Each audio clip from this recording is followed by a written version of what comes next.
सृष्टि बचपन से ही दिखने में सुंदर नहीं थी, लेकिन अमीर बाप की बेटी सृष्टि पर उसकी माँ जान छिड़कती। मेरी बेटी कितनी प्यारी है, भगवान सबको सृष्टि जैसी बेटी दे।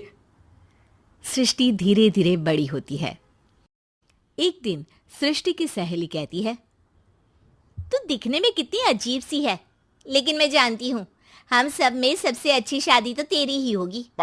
तेरे पापा अमीर जो हैं। और बता नहीं सकते यार, दहेज तो हर कोई देता है, ये क्या ज्यादा ले जाएगी अपने पति के लिए? अरे बड़े शहर में कोठी है इसके पापा की। अरे पापा की है ना, कौन सी इसकी है? इसकी होती तब तो कोई भी लड़का इससे शादी कर लेता।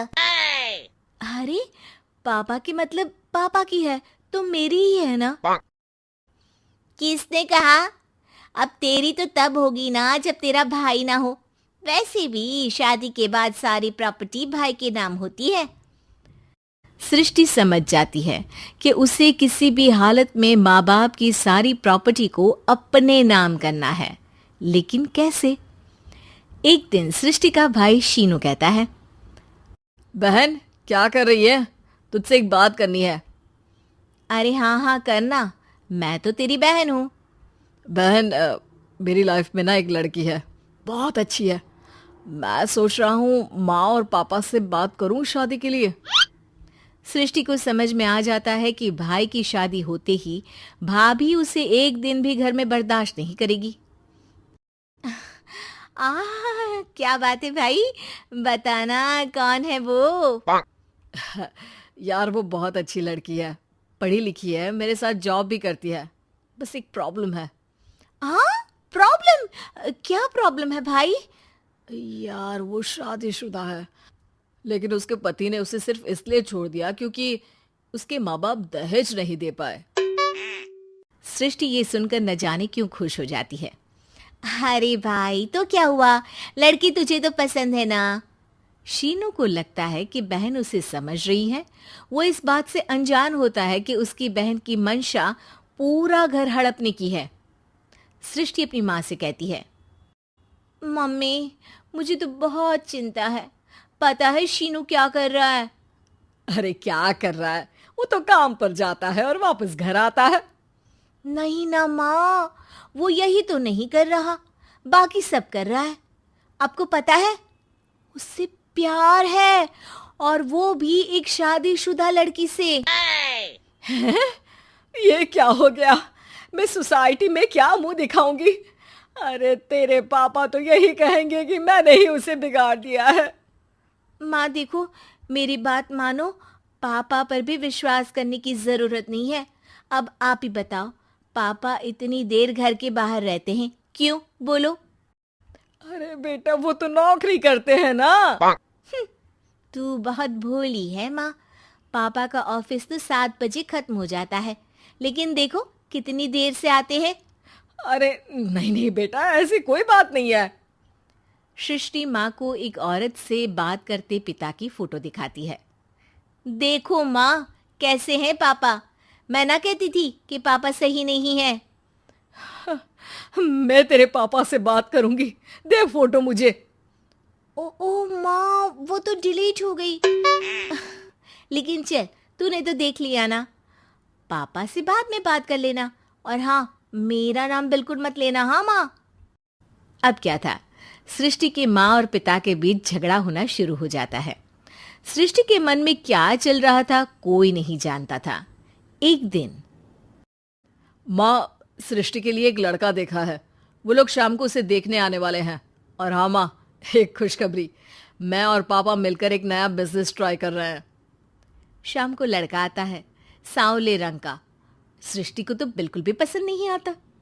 लड़की की माँ कहती है, लड़की का चेहरा तो कोई खास नहीं, लेकिन अगर मेरे बेटे को आप लोग सेटल कर दें तो मैं उसकी शादी आपकी बेटी से करवा दूं। सृष्टि को लड़का बिल्कुल पसंद नहीं था। उसे भाई पर गुस्सा आ जाता है। लड़के वालों के जाने के बाद कहती है, माँ देखा, शीनू मेरे लिए कैसा लड़का लेकर आया, न दिखाने लायक न सुनने लायक, सेटल भी नहीं, वो भी हम करें। अरे माँ, मैं जानती हूँ ये मेरी शादी किसी भी घर में क्यों करवाना चाहता है। अरे कैसी बात कर रही है बहन?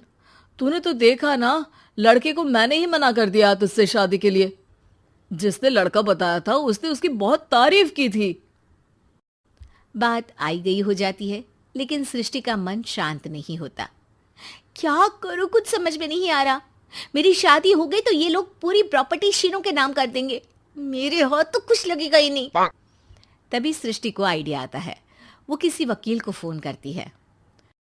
जी देखिए, अगर आपके मम्मी पापा का तलाक हो जाता है तो आपके पिता की आधी प्रॉपर्टी आपकी माँ के नाम हो जाएगी, फिर उसे वो किसी को भी दे सकती है।